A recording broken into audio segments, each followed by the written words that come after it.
Yes, അരുണാലത്തൂർ ചേരുകയാണ് വീണ്ടും. നമ്മൾ പൊതു പണിമുടക്ക് എന്ന പേരിൽ ജനങ്ങളെ ബുദ്ധിമുട്ടിച്ചതിൽ എന്താണ് തമിഴ്നാട്ടിൽ രാവിലെ കണ്ടത്? ജനങ്ങൾ എങ്ങനെയാണ് പ്രതികരിച്ചത്? അരുൺ. കൃഷ്ണരാജ്, തമിഴ്നാട്ടിലെ ജനങ്ങൾ ഈ ഒരു പണിമുടക്കിനോട് പൂർണ്ണമായിട്ടും മുഖം തിരിച്ചു നിൽക്കുന്ന കാഴ്ചയായിരുന്നു നമുക്ക് കാണാൻ സാധിച്ചത്.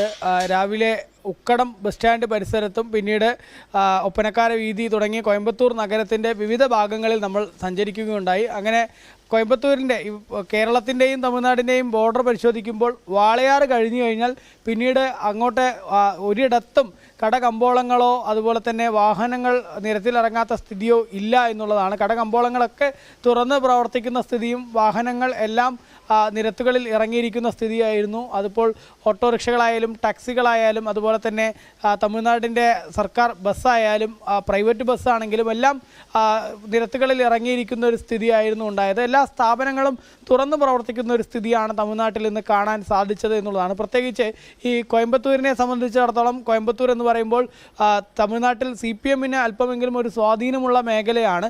മാത്രമല്ല DMK ആണ് നമുക്കറിയാം തമിഴ്നാട് ഭരിക്കുന്നത്. കോൺഗ്രസും അതുപോലെ CPM-ഉം ഒക്കെ ചേർന്നുള്ള ഭരണമാണ് അവിടെ നടക്കുന്നത്. എന്നിട്ട് പോലും ഈ ഇന്ത്യ മുന്നണിയുടെ ഈ പണിമുടക്കിനോട് പൂർണ്ണമായിട്ടും തമിഴ്നാട്ടിലെ ജനങ്ങൾ മുഖം തിരിച്ച് നിൽക്കുന്ന സാഹചര്യമായിരുന്നു ഉണ്ടായിരുന്നത് എന്നുള്ളതാണ്. ഏതോ ഒരു റെയിൽവേ സ്റ്റേഷനിൽ മാത്രം 4 ആൾ ചെങ്കൊടിയുമായിട്ടൊരു ട്രെയിനിന് മുന്നിൽ ചാടുന്ന ഒരു ദൃശ്യം നവമാധ്യമങ്ങളിലൂടെ പുറത്തു വന്നിട്ടുണ്ട്. അത് ആ ഒരു സംഭവം ഒഴിച്ചു കഴിഞ്ഞാൽ തമിഴ്നാട്ടിൽ ഒരിടത്തും ഇത്തരത്തിൽ ജനങ്ങൾ ഈ പണിമുടക്കിനെ ഏറ്റെടുക്കുന്ന സ്ഥിതി ഉണ്ടായിട്ടില്ല എന്നുള്ളതാണ് നമുക്ക് കാണാൻ കഴിഞ്ഞിട്ടുള്ളത് എന്നുള്ളതാണ്. മാത്രമല്ല ഈ സമരാനുകൂലികളെ സംബന്ധിച്ചിടത്തോളം കേരളത്തിൽ നമ്മൾ വ്യാപകമായിട്ട് കണ്ടതാണ്. വാഹനങ്ങൾക്ക് കല്ലെറിയുന്നതോ അല്ലെങ്കിൽ ലോറി ഡ്രൈവറെയൊക്കെ അസഭ്യം പറയുന്നതൊക്കെ നമ്മൾ കണ്ടതാണ്. നിരവധി ഇടങ്ങളിൽ കടകമ്പോളങ്ങളൊക്കെ നിർബന്ധിച്ച് പൂട്ടിക്കുന്ന കാഴ്ചകളും കേരളത്തിൽ കണ്ടതാണ്. പക്ഷേ അത്തരം കാഴ്ചകളൊന്നും അവിടെ കാണാൻ കഴിഞ്ഞില്ല എന്നുള്ളതാണ് നമുക്ക് മനസ്സിലാക്കാൻ സാധിക്കുന്നത്. ഈ DMK ഉൾപ്പെടെയുള്ള രാഷ്ട്രീയ പാർട്ടികൾ പൊതുജനങ്ങളോട് അത്തരത്തിൽ പ്രതികരിച്ചു കഴിഞ്ഞാൽ അത് അവർക്ക് തിരിച്ചടിയാവും എന്നുള്ള ബോധ്യത്തിൻ്റെ അടിസ്ഥാനത്തിലായിരിക്കണം. അതായത് കേരളത്തിലെ ജനങ്ങളെ പോലെയല്ല അവിടുത്തെ ജനങ്ങൾ ഇത്തരത്തിൽ നിർബന്ധിച്ച് കടയടപ്പിക്കുന്ന വാഹനങ്ങൾ ചെയ്തു കഴിഞ്ഞാൽ സ്വാഭാവികമായിട്ടും ജനരോഷം അവർക്ക് ഉണ്ടാകുമെന്നുള്ള ബോധ്യത്തിൻ്റെ അടിസ്ഥാനത്തിലായിരിക്കണം അത്തരം കലാപരിപാടികളൊന്നും നമുക്ക് ഈ തമിഴ്നാട്ടിൽ കാണാൻ കഴിഞ്ഞില്ല എന്നുള്ളതാണ്. ഏതായാലും ഇന്നിപ്പോൾ ഒരു സാധാരണ ഒരു ദിവസം പോലെ തന്നെയായിരുന്നു തമിഴ്നാട്ടിൽ.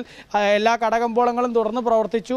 വാഹനങ്ങളൊക്കെ നിരത്തുകളിൽ ഇറങ്ങുന്ന സ്ഥിതിയായിരുന്നു. പ്രത്യേകിച്ച് നമ്മൾ പോയ കോയമ്പത്തൂർ മേഖലയിൽ ഉൾപ്പെടെ വലിയ ഗതാഗത കുരുക്ക് അനുഭവപ്പെടുന്ന സ്ഥിതിയായിരുന്നു അവിടെ കാണാൻ കഴിഞ്ഞത്.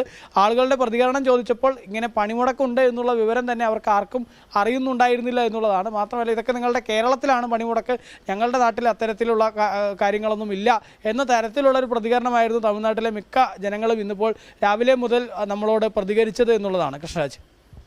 ശരി, തമിഴ്നാട് അപ്പാട് അവഗണിച്ചു, പൊതുപണിമുടക്കും എടുത്തുകൊണ്ട് പൊയ്ക്കോ എന്നുള്ള മട്ടിൽ തന്നെ ആയിരുന്നു.